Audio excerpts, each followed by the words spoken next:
Cumhuriyet Halk Partili Kamer Genç sadece Dersimlere değil sanatçı Ferhat Tunç için de ağır ifadeler kullandı. Kamer Genç dışında CHP'nin diğer Dersim'den vekil adayı Hüseyin Aygün ise Seyit Rıza'nın Dersim önderi olmadığını ve Dersimlerin Şeyh Said isyanının bastırılmasına rol aldığını söylemişti. Irkçı Türk tarihçilerin Zazaların Horasan'dan geldiği iddialarını savunan Aygün'den sonra Kamer Genç ise Dersimler Türk oğlu Türk dedi.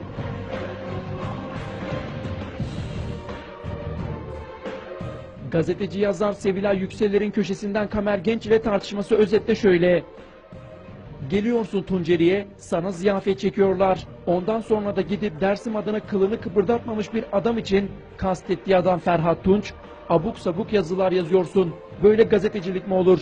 Kimdir Ferhat Tunç? Saz çalmanın dışında ne yapar bu adam? Ne yapmış acaba Dersim için? Ne faydası olmuş bu adamın? Ben Kürt'üm, Dersimliyim demekle Dersimli mi olunuyormuş? Biz Kürt mürk değiliz kardeşim. Bizim Kürtlükle ne alakamız var? Bize ne Kürt meselesinden? Öyle bir mesele de yok ayrıca. Sen kim oluyorsun da Dersimleri imtihana tabi tutuyorsun? Dersimli sana mı soracak kim oy vereceğini?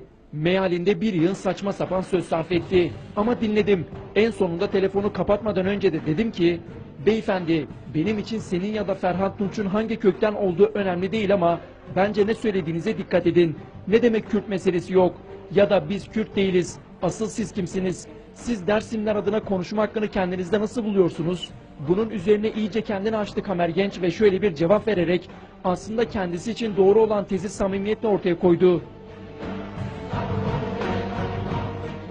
Değiliz kardeşim. Biz Dersimler Kürt değiliz.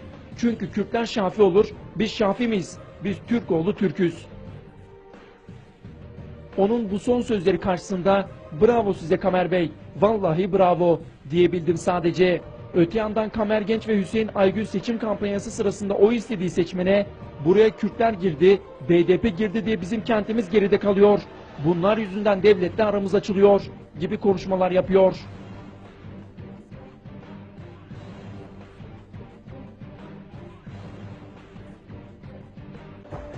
Değerli izleyenler, Has Parti Genel Başkanı Numan Kurtulmuş